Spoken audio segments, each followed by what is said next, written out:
Good morning and welcome to your Tuesday, October 29th market news update.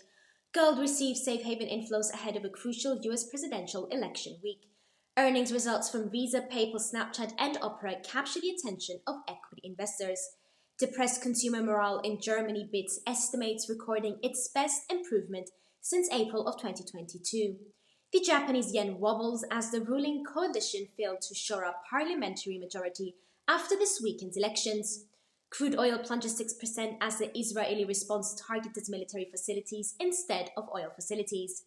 The Aussie extends its losing streak to 5 weeks as divergence in monetary policy of RBA and the Fed sparks outflow from the anti-Podian currency. Finally, US Treasury yields climb for the second straight session as investors brace for PCE, GDP, and NFP data later this week. That's all for now, and stay tuned for tomorrow's market update.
Hi, everybody, and welcome to another daily presentation. This is the market overview for the 29th of October of 2024, and these are the key events that you should familiarize yourself before starting your own trading day.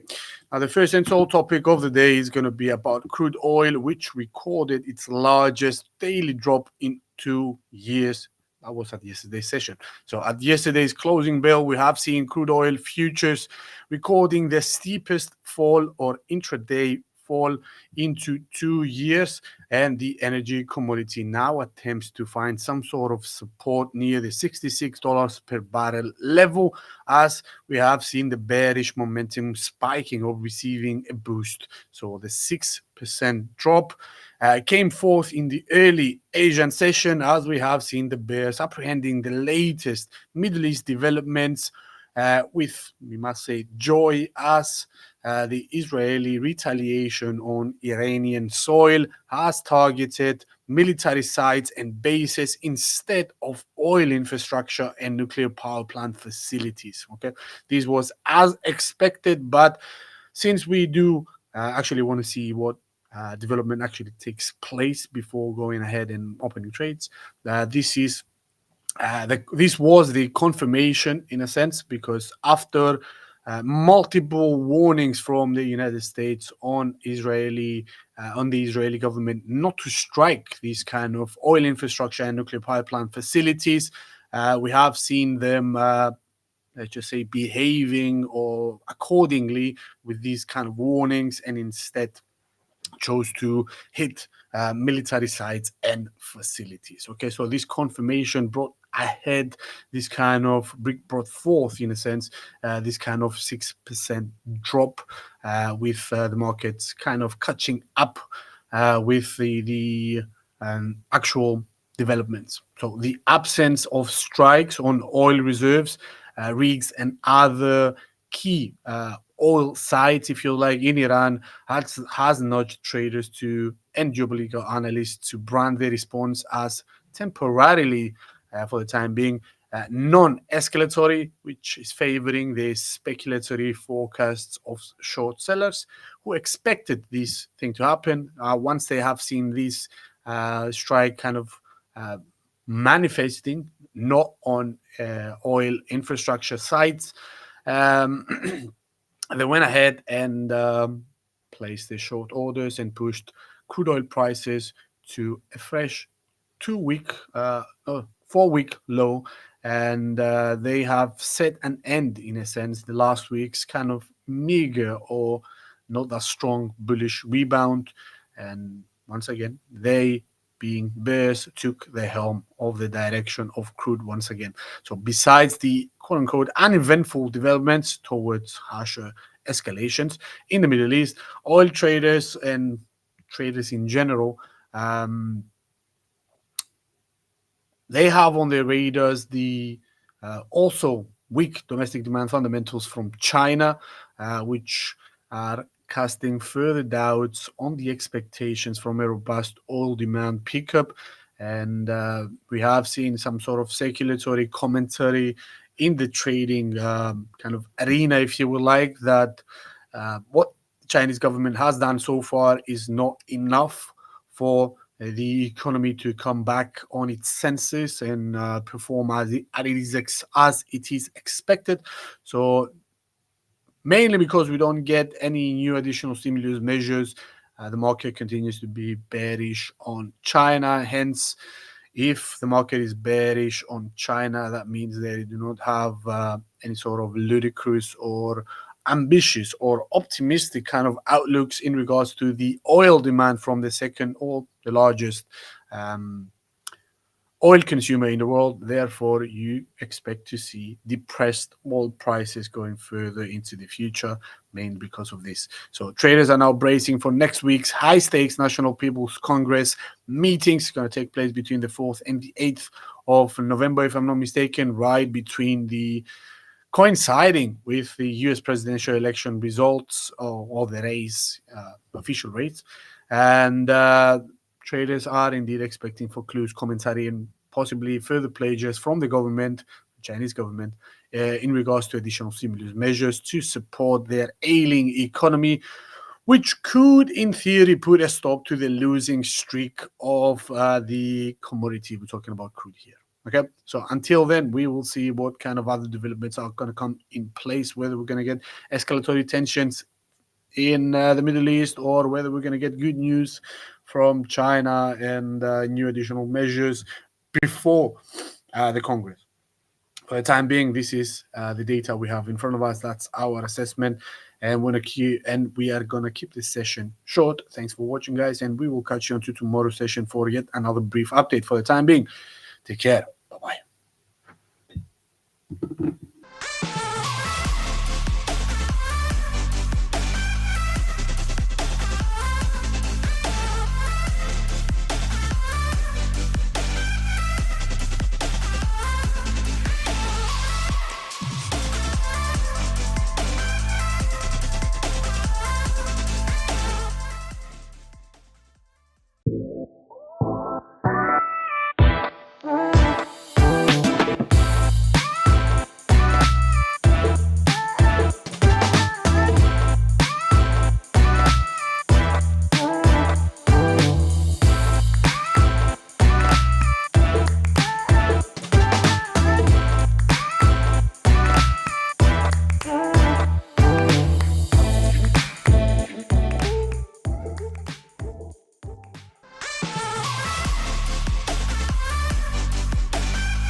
So I see people joining in still. Hi, guys. Again, apologies for the slight delay.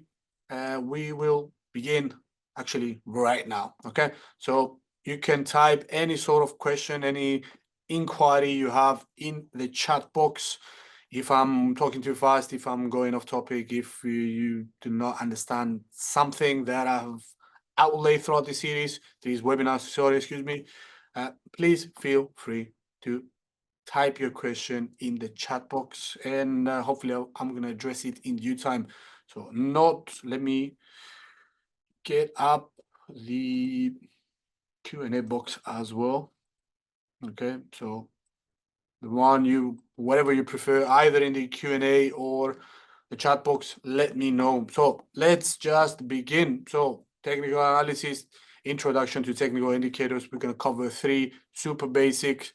And as we go down the line of this webinar series, we're going to look at them much more closely, if you like. So this is a quick risk warning and a disclaimer. I'm not going to go over this. You can read this at your own time. Basically, the gist of it is that we do not provide any sort of investment advice or investment recommendation throughout this webinar or webinars.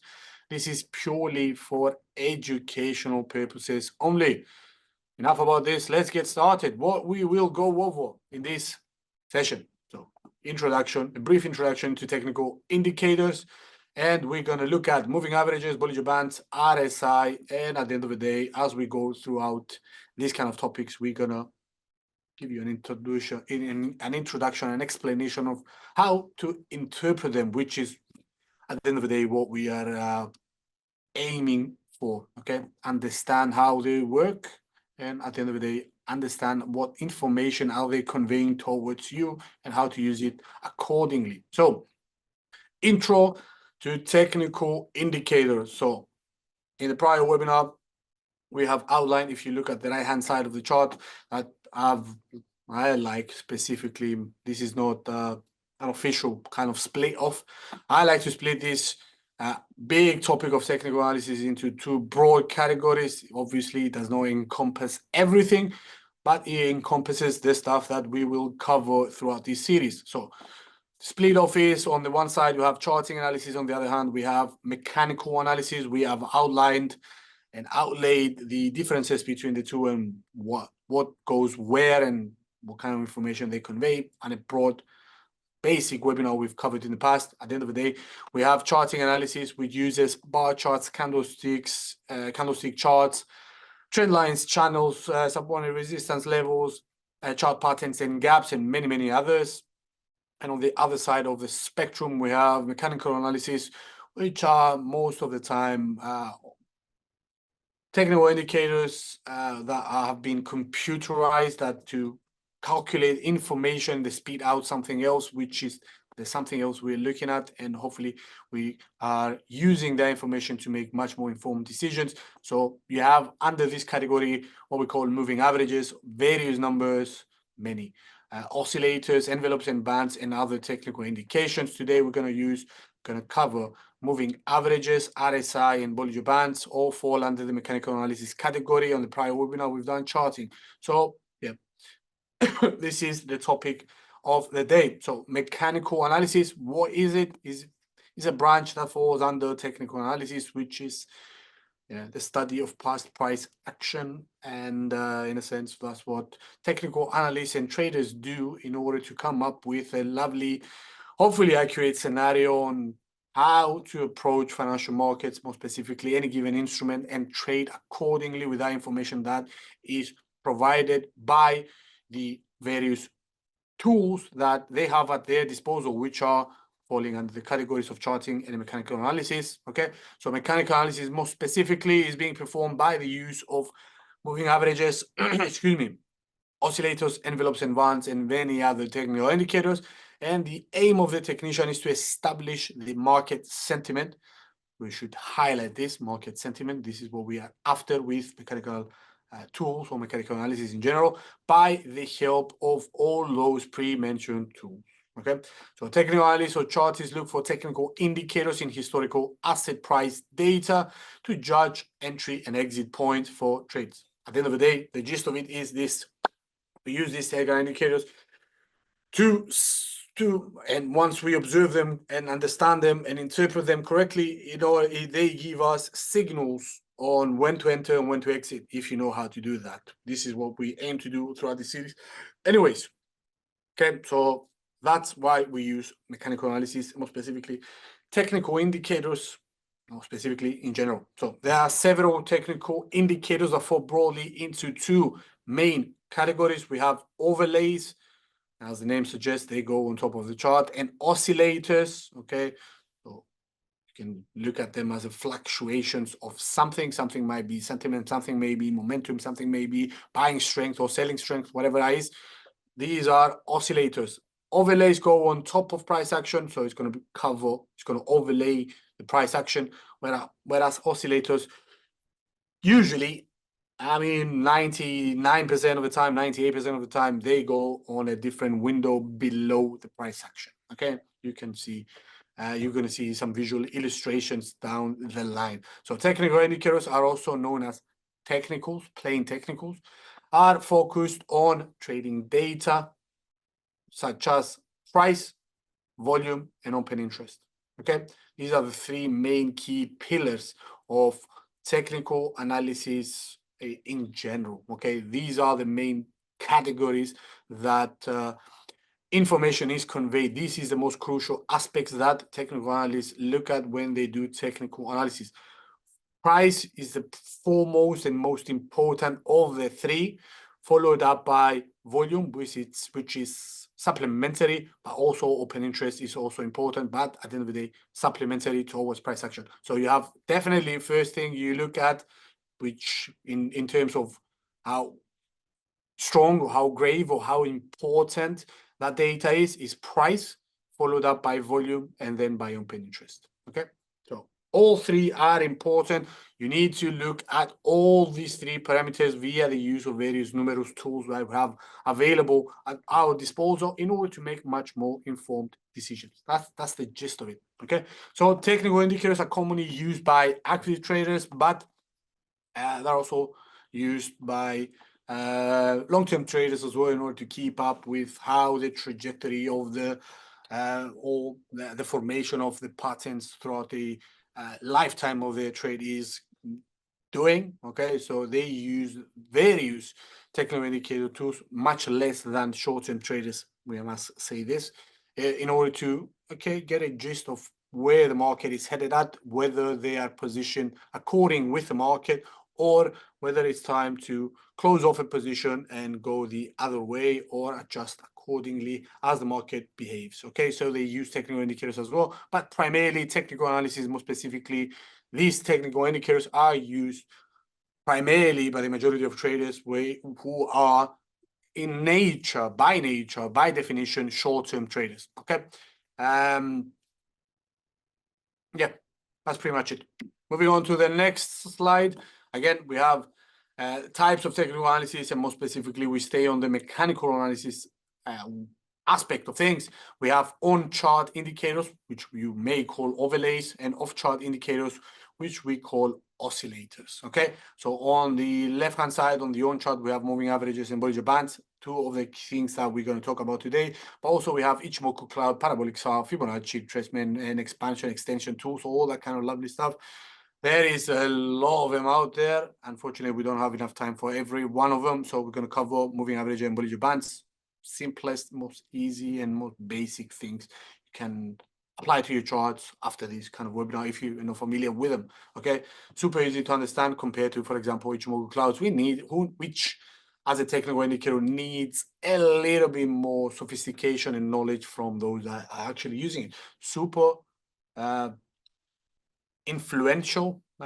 super important. It has a lot of great qualities that you can get great insights from, but it needs some sort of prior knowledge and a little bit more attention when you need to digest what kind of information is conveying. But still, we're going to do a webinar near the end of the series. We are on Ichimoku Cloud. So on off-chart indicators, we have what we call RSI, the Relative Strength Index, moving average, convergence and divergence, or the MACD, the ADX, which is the average directional move, but also the broader based and simple momentum.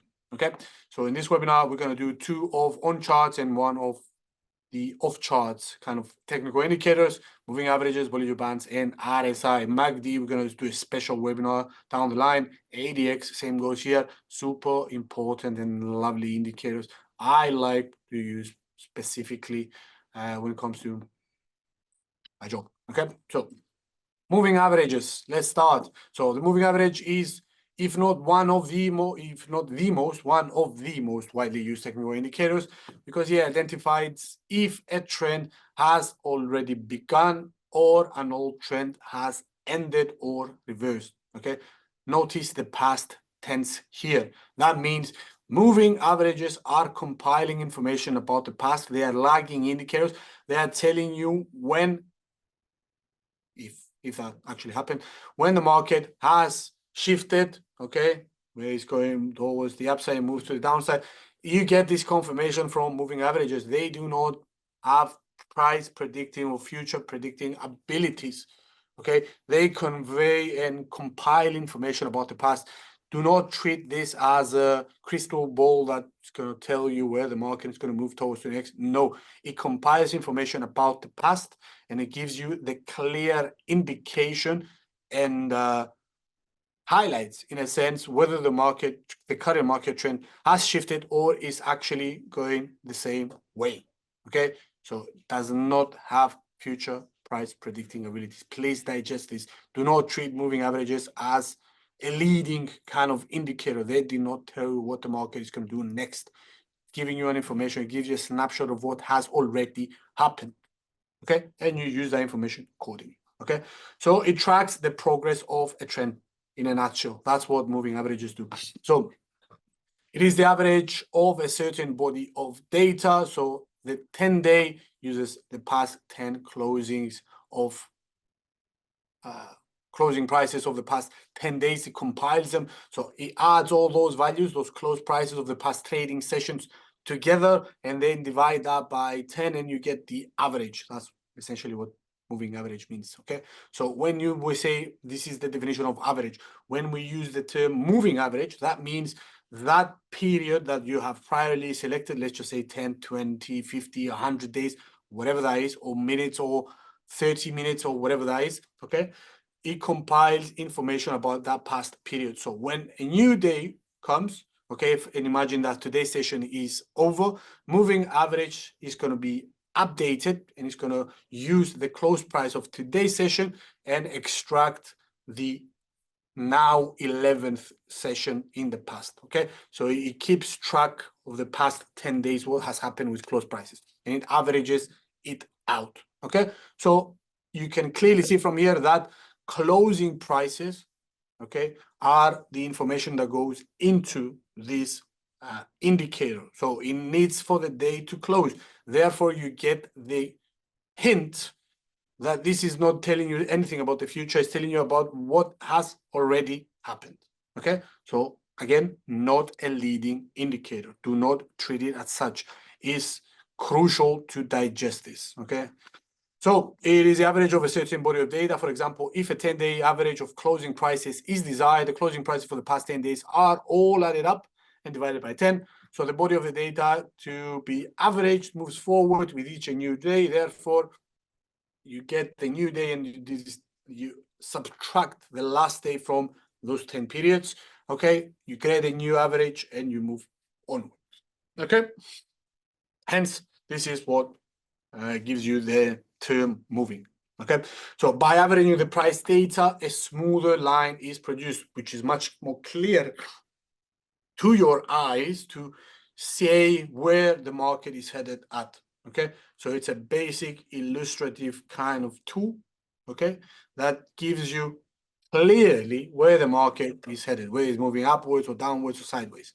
Okay, you can confirm that with the moving average, and this is the primary purpose of these moving averages, to confirm where the market, where the trend is at currently right now. Okay, so a short-term moving average would hug the price action much more closely than the longer-term one. Obviously, longer-term price and longer-term moving averages, they compile much more information, gives you a higher average most of the time, or lower depending where the market is going. And the greater the line, the greater the number of time periods used, the greater the smoothing. And you can look at the right hand side where you have this kind of visual illustration. If you didn't have these annotations, which is 250, 10, 20, looking purely at these lines, this blue, this green, this red, and the black one, you could instantly guess which is which. I'm not talking about specific periods. I mean, I'm talking about in relative terms, which is the short-term moving average or the longer compared to the other one, which is longer. Okay, so smoother line, the 200 there, you can see that it's not fitting the price action much more closely, much like the 10-day moving average is. Okay, and in much more, not advanced, but more intermediate kind of terms, most traders, or the ones at least I've came across, like to use 2 moving averages or more to see whether it's going to be a short to medium kind of shift in trend, or whether that has happened, because using it only once gives you what you can clearly anyways see from the price action, from lower highs and lower lows in this kind of case. Okay, so you can see with the naked eye where the market is headed. Started from the top left-hand side corner of the chart and goes down to the right-hand side. Obviously, the market is moving in a downwards fashion. Okay, what we are attempting to do with 2 moving averages is see the interrelationship between a smooth line, a longer, a short line, and an SMA, a short moving average, and a long-term moving average, and how they behave. If you see crossovers, you see that the shift in trend from on the short-term high kind of horizon has been altered. So this is a very, very nice clue for you as a trader to digest from the beginning and see and take action upon it, actually, in your trading journey. Okay, so there are 3 types of moving averages. We call the simple moving average. Pretty much everyone uses this, but over the past few decades now, we have kind of moved towards the exponential moving average, which gives much more attention or weight on the nearest kind of periods. For example, if you have 10 periods, 10-day moving average, and you use an exponential moving average, much more weight on the price action in the calculation of the average is going to be placed on the day 10, 9, 8, and 7, something like this. Okay, so it depends on the setting you have in front of you. Okay, so the exponential moving average is much more jumpy, is much more accurate on the short term compared to the simple moving average, which purely adds all those 10 values and divides that by 10, or 20 numbers and divides it by 20. Okay, so yep, exponential moving average is another lovely example. Okay, so as the moving average is not a follower, it is a leader. Excuse me, it is a follower, but it's not a leader. That means it's not telling you where the market is going to move towards next. It's telling you what has already happened. So it follows the market, it signals that a trend has begun, but only after that has happened. Okay, doesn't tell you in advance what has happened or will happen, what has already happened. Okay, so we have 2 examples of strategies of moving averages. We're going to cover them in depth in upcoming webinars. This is for you to just save it for the time being, and hopefully going to join the webinar in the near future and watch it this in depth. But again, strategies by using moving averages, using only 1 moving average. When the market, the rules are when the market closes above the moving average, when you see a candle breaking above this kind of line, this is considered to be a bullish sign. And when you see the the price action closing below the moving average, this is a bearish kind of, is treated like a bearish signal. Super simplistic, can work on many occasions. On other occasions, is kind of misleading. So you need to be aware of the shortfalls as well as the benefits. Okay, so 2 moving averages is a little bit more sophisticated, but again, at the end of the day, they are compiling information about the past. It gives you lovely insights, and the rationale behind this is, or the rules behind this is that When the short-term moving average is crossing above the long-term moving average, a bullish trend is signaled. So a bullish trend has begun. So imagine that a long-term moving average is coming down, where the short-term moving average line is crossing above it. That is telling you that on the short term, we have a shift in trend, and it's gonna alter the long-term kind of trajectory of that instrument, or has already altered the trajectory of the short-term instrument. It doesn't mean that it's going to move further north or to the sideways. It depends. Okay, but is treated as a bullish signal. Now the opposite is also true. So when the short-term moving average crosses below the long-term one, a short position can be taken, yes, because this is a bearish kind of indication. Okay, going to see a visual illustration here. So the blue line, as you can guess by yourself, is the long-term moving average, because the green line at the end of the day is hugging the price action much more closer. So green line is the SMA, the short-term moving average, whereas the blue line is the LMA, the long-term moving average. Okay, you can clearly see that without knowing pretty much anything else. You don't need to know the periods that are studied. In this kind of occasion, if I'm not mistaken, this is 50 and 150. So it's a longer kind of perspective to see how the trends are shifting.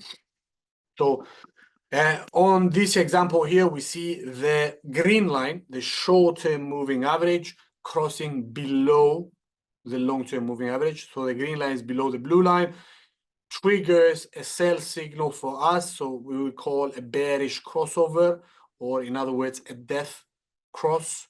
And as you see from there onwards, the market has actually moved to lower ground. We see some sort of stabilization in here and down here, but then we see the green line crossing above the blue line, the longer term moving average, which is what we call a bullish crossover. That means there is a buy signal here.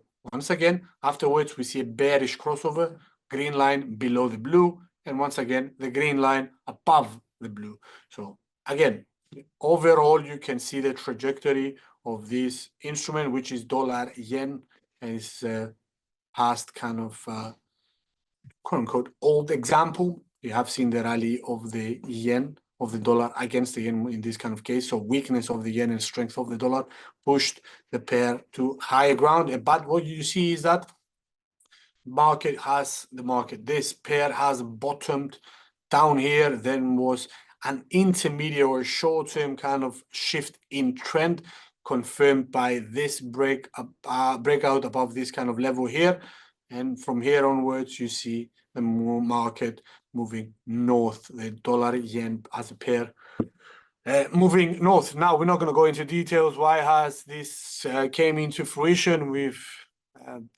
Again, I've hinted to this in a few minutes back, due to weakness of the yen and strength of the dollar, primarily due to the negative correlation, or the wider the gap that was created by net interest differentials between the Central Bank of Japan and the Federal Reserve. So the Federal Reserve raised rates kind of drastically, whereas the Central Bank of Japan, the BOJ, has kept its policy rate, you see, interest rates unchanged at the same kind of period. That creates a difference between interest rates. So an economy or a country that its central bank is having higher interest rates compared to another economy, it creates this kind of volatile moves, and we're talking about big caps here, volatile moves in the FX market. So an economy that has a central bank that raises, for example, much like the Fed, the rates to 5%, whereas the Central Bank of Japan keeps them unchanged at a 0%, so 5% difference in interest rates. So net interest rate differential between the two countries is large. Flows of money go towards the dollar, okay, because you can park your money in the United States economy and get interest payable on this kind of policy regime that the central bank is creating. And you see the fleeing of capital, so they take money away from Japan and put it into the Japanese yen. So they sell the Japanese yen and they buy the dollar. This leads to this rapid appreciation. Okay, so enough about this. Moving on to the next. What's the time? 1:30, perfect. So next topic is Bollinger Bands. I don't know if you're familiar with this. Again, super simple concept, easy to understand and comprehend. You'll see what I mean right now. So Bollinger Bands, this was a technique that was created by John Bollinger back in the 1980s, if I'm not mistaken. So two bands are placed around a 20-day moving average. The 20 can be altered to whatever period you like, by the way. This is the default setting, okay? The 20-day moving average. It uses information about the prior slide we just made, moving average, and it adds two bands. So Bollinger Bands uses statistical data. More specifically, we're talking about standard deviation, which is a statistical concept that describes how prices are spread around an average value. So moving average is the average value, and you have the standard deviation, statistical kind of tool, that adds on a buffer zone above this line and below this line in order to capture how far the price action is moving away from that average. Okay, this is in simple terms what the Bollinger Bands are doing. So in this kind of case, the upper band is the 20-day moving average, okay, which is updated daily, and you add on two standard deviations on top of it. This is mechanical, by the way. You are not going to manufacture this indicator by yourself on your own. It's already computerized. You just select the period and the software spits out the Bollinger Bands. And you have two standard deviations. Above the moving average is the upper bound, and the lower bound is moving average minus two standard deviations. Okay, so the reason why we use two standard deviations and not three and not one is because two standard deviations ensures that 95% of the price data is probably going to fall within the two bands. That means that volatile move between these kind of two bounds, yes, is kind of explained due to the higher volatility that arises, but it captures only the 95%. So the remaining 5% is what we do care about. So we're looking at, when we use the Bollinger Band, in a sense, we're looking for those volatile periods on an instrument's price action history that gives us signal that this move has moved way ahead of itself, and that correction near the average is probably going to ensue. Okay, you will see what I mean shortly. So Bollinger Bands measure volatility. Okay, this is what information they are conveying. These are compiling volatility of the instrument under study. Now, when the market becomes more volatile, okay, because of something of bad news coming up or good news coming up, and you see price action moving up and down with an erratic kind of manner, Bollinger Bands are actually widening as well, because once again it uses 20-day moving average, and as the days progress you add on these kind of volatile moves into the mix, and therefore the Bollinger Bands get adjusted. Okay, so the more volatile the price action is, the wider the bands will get. Okay, they adjust accordingly to the trading, to the volatility within the day. Whereas in periods where you see the Bollinger Bands narrowing, that means there is absence of volatility. Again, you can use these kind of interrelationships accordingly. So the closer the price moves to the upper band, or the lower band in this kind of case, basically let's start with the upper band. So the closer the prices are to the upper bound, the more overbought the market is. That means that, you know what, the bulls are way too strong and the bears are pretty much eager to enter the picture and push prices to lower ground, assuming that we have this kind of prime rule in financial markets, which is the reversion towards the mean. When something goes way too far away from the average, most of the times the price action returns back towards the average value. Okay, this is a concept that was observed throughout many years in trading. Okay, so this is an unwritten rule. It doesn't mean that it's always there. It's not something that it is written in stone. It's just a basic clear-cut observation from traders throughout the years. Okay, So the reversion towards the mean. On the flip side, the closer the prices move to the lower band, the more oversold the market is. Okay, and this sparks short-term deep buying opportunities, or at least the mentality, triggers the mentality of deep buyers, and therefore most of the times you see this correction following afterwards once you see the break above or below the price the bands. So upper and lower bands can also be used as price targets. We're going to go into the details here. Okay, so where the market is headed, clearly south, clearly downwards. Okay, you can clearly see that from the price action alone. So lower high, so this is the previous high, so lower high, and then you have a lower low, lower high. This is a comparison, lower low, lower high, lower high, lower low, lower low. So you see the peaks and troughs of this kind of instrument, clearly seeing where the market is headed. You can also use the moving average on the middle of it, the midline. This is the 20-day moving average to give you an indication where the market is headed if that is not clear for you. Okay, and you have an upper bound and a lower bound. Let me get a pen here and do the laser. Oh, there's the pen. So this is an area of interest for us when we use the Bollinger Band. By the way, upper bound of the Bollinger Band is this, lower bound of the Bollinger Band is this, midline is this. Okay, clearly see. And you can see the more volatile the price action, the larger the bands get. So you see this difference in distance from the midline here, and you can see that the distance between this is much smaller. So this area is low volatility, this area is high volatility. Okay, so what we're dealing with here is that whenever we see breaks above the upper bound of the Bollinger Band, we most of the times go short, assuming that price action is going to return towards the midline. Sometimes it goes way below, which is another scenario we see here.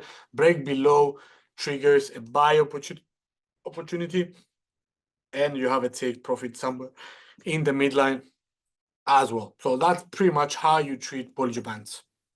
Okay, another opportunity arose here. Excessive short selling activity. Buyers enter the picture and push the price action to higher ground. Similar maybe observed here. Buyers enter the picture, push the price action to higher ground. Also, the opposite is here. Slight break below the upper bound of the Bollinger Band follows correction.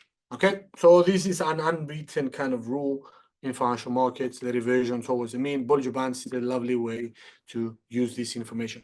So Bollinger Bands is a technical analysis tool invented by John Bollinger back in the 1980s, having evolved from the concept of trading bands. Pretty much the same thing. Instead, however, trading bands are not dynamic, they are fixed. So it's a moving average plus 2% above, 2% below, or 5% on 5%, whatever that is. Bollinger Bands are much more dynamic in nature because they adjust according to volatility, whereas fixed bands do not. So Bollinger Bands are indeed superior to fixed bands, or trading bands, in other words. Okay, so Bollinger Bands can be used to measure the highness or the lowness of the price relative to previous trades. So Bollinger Bands consist of a middle band, the midline, upper and lower, okay, which is the moving average, the midline. This is the standard deviation. The K most of the time is 2. So it's a moving average plus 2 standard deviations for the upper band, and the lower band is moving average minus 2 standard deviations. Okay, so the default choice of the average is a simple moving average, but other type of averages can be employed and needed. Exponential is another viable alternative, and is actually gaining momentum in recent years because EMA, the exponential moving average, is most sensitive to price movements compared to the simple moving average, at least the latest one. Okay, RSI, let's move on to the next topic. So overview of the RSI, the Relative Strength Index. So the Relative Strength Index is a technical indicator used in technical analysis of financial markets.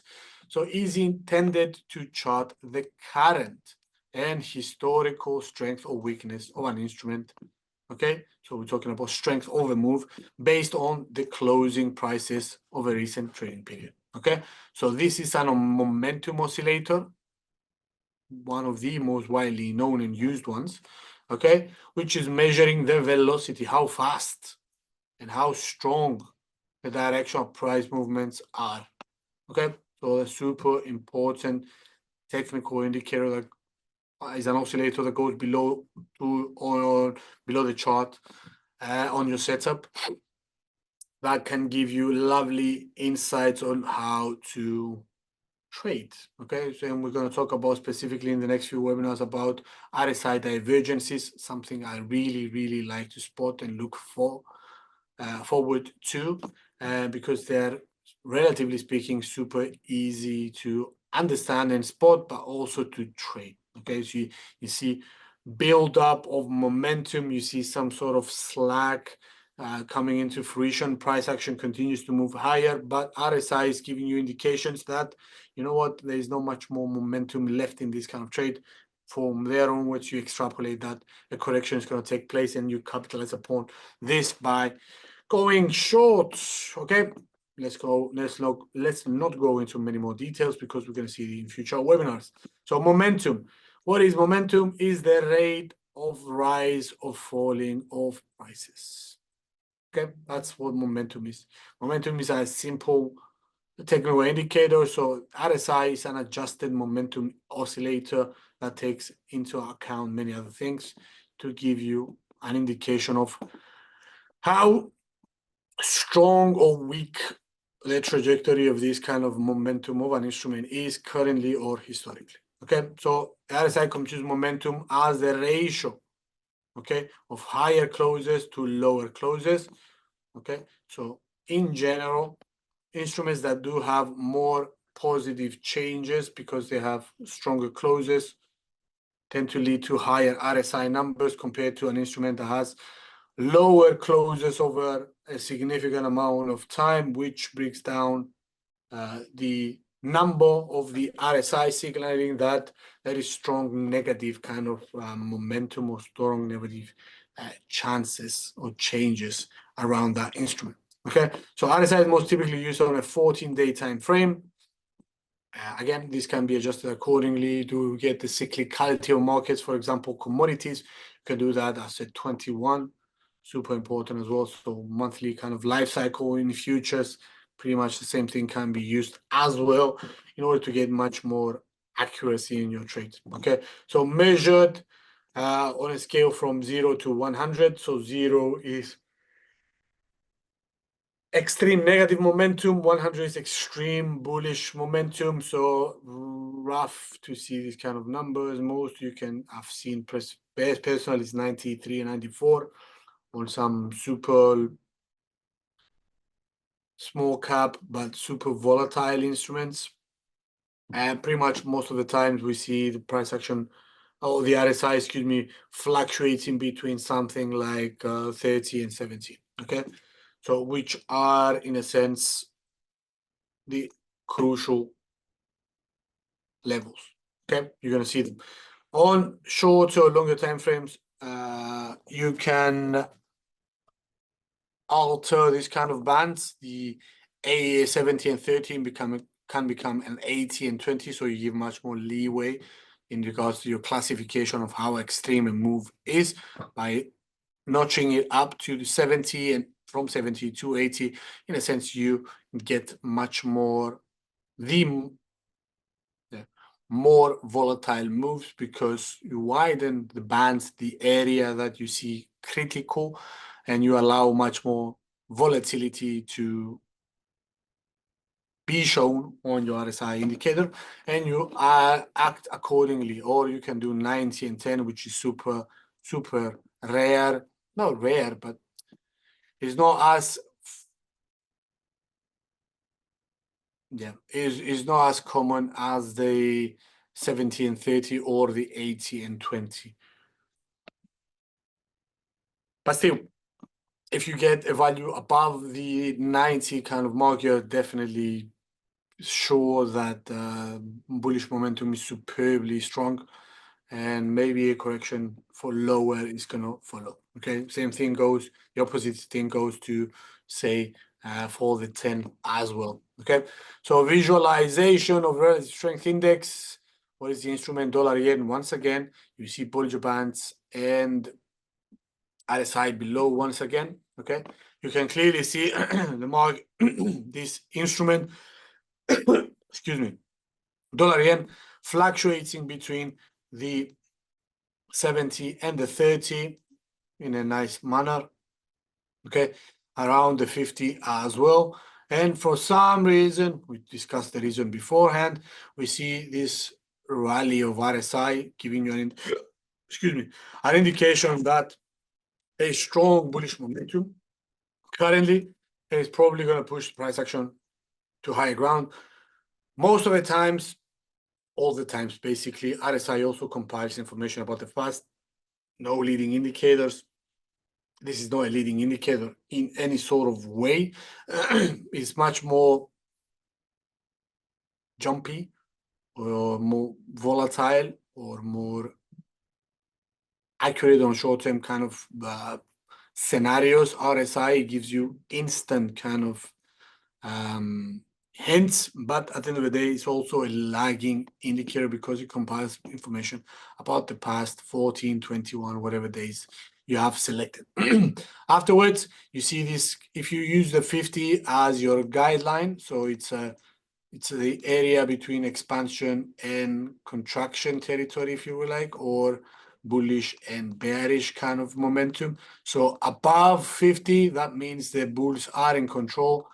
Below 50, that means that the sellers are in control. So we went from a period of sellers being in control, okay, not by too much, but then you see a break above the 50 and the bulls taking the initiative, okay.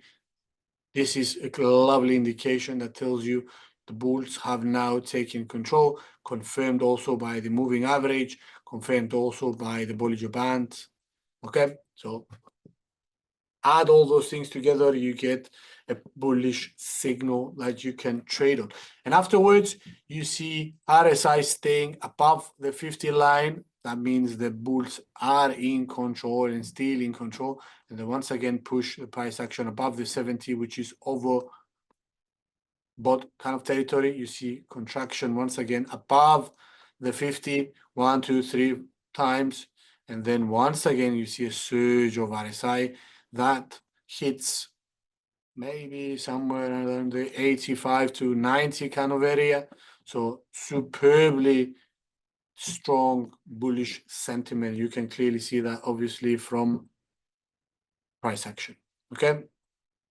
Albeit it's few corrections. Main trajectory is obviously upside, okay, here. And the RSI confirms that, okay? So the principles of RSI and the conditions, let's go cover them pretty quickly. So because we're running out of time. So the principles are when the price moves up very rapidly at some point in time is considered to be overbought. So above 70 is overbought or above 80 is overbought. So likewise, the price falls very rapidly at some point is considered to be oversold. So overbought, most traders go short if they do have enough conviction and enough signal, and when it reaches oversold conditions, you see deep buying activity, traders going along to capitalize upon the expectation that there's going to be a reversion toward the mean because the move has been super excessive. So the level of the RSI is, this gives the rise for the potential reversal scenario, and this was what we are attempting to capitalize upon when we use the RSI. Okay, so analysts look for these levels. The level of the RSI is a measure of the stock's recent trading strength. Remember, it's a lagging indicator like a moving average. Use moving average as well. And it's not forward-looking. No information about the future whatsoever. So the slope of the RSI is directly proportional to the velocity of the changing trend. So the sharper the slope is, much like in this kind of fashion, when vertical, same thing here, signifies superbly strong bullish sentiment. And this is what we are looking forward to. Same thing goes here. Look at how it picked up compared to this, which is kind of flatlining. Okay. So velocity matters and is something that we pay close attention to. So the distance traveled by the RSI is proportional to the magnitude of the move. So if you jump from the 50 towards the 60 and the 60 towards the 70, and you have a sharp slope as well, magnitude and velocity are there. Super nice signals that tell you go long. Okay, so it's believed that tops and bottoms are indicated when the RSI goes above 70 and below 30, which is another way of conceptualizing this market has moved and reached peaks and troughs. In this kind of example, above 70, this is going to be a peak. Below 30 is a trough. Traditionally, RSI readings greater than the 70 level are considered to be overbought, and RSI readings below the 30 are considered oversold territory. So in between the 30 and 70, the bands, or the 80 and 20, we see this as a neutral kind of area, with the 50 being the primary example of a computerized signal of indecision, so no trend. Okay, when you see markets or instruments fluctuating around 50, most of the times with an RSI value of 50, most of the times they are not going anywhere. Okay, you can use that information accordingly. So overbought and oversold conditions. Now, analysts consider that failure swings above the 70 and 30 on the RSI are strong indications of market reversals. You'll see what I mean by this. And we see an example, RSI hits a 76 level, goes back to 72, and then rises to 77. So it does something like, assume this is the 70 line, this is the 50 line, so 70 is this, so it goes up, comes down, and then does this. Okay, analysts would consider to this be a failure swing above 50. So you would have expected it to move this way, but it failed to do so and swung upwards. So this is a failed kind of swing, this one. Okay, so you treat this accordingly most of the times with going long. So finally, chart formations or in areas of support and resistance could sometimes be more easily seen on the RSI chart compared to the price chart. Now, the center line of the relative strength index is 50, which is often seen as both support and resistance line for the indicator. If the relative strength index is above the 50, it generally means that the trading instruments losses are greater than the gains. When the relative strength index is above 50, it generally means that the gains are greater than the losses. Obviously, because you use closing prices. So if you have a streak of closing prices higher than the average, obviously you will get a higher RSI value. Okay, so below 50, it means that losses are greater than the gains. That means the bears are in control. Above 50, generally means that gains are greater than the losses. The bulls are in control. Okay, fear not, we will see them, those three, much more in depth going forward. For the time being, I don't see any sort of questions coming through. I'm gonna leave this here and finish the session. Yep, few minutes before close. So thanks for watching, guys, and we hopefully gonna catch you on the next webinar. I'm not sure where it's gonna be. Probably not next week. Need a few weeks time because we're going on holidays. Okay, so for the time being, take care, bye, and yep, hopefully we'll catch you on a future webinar. Okay, ciao.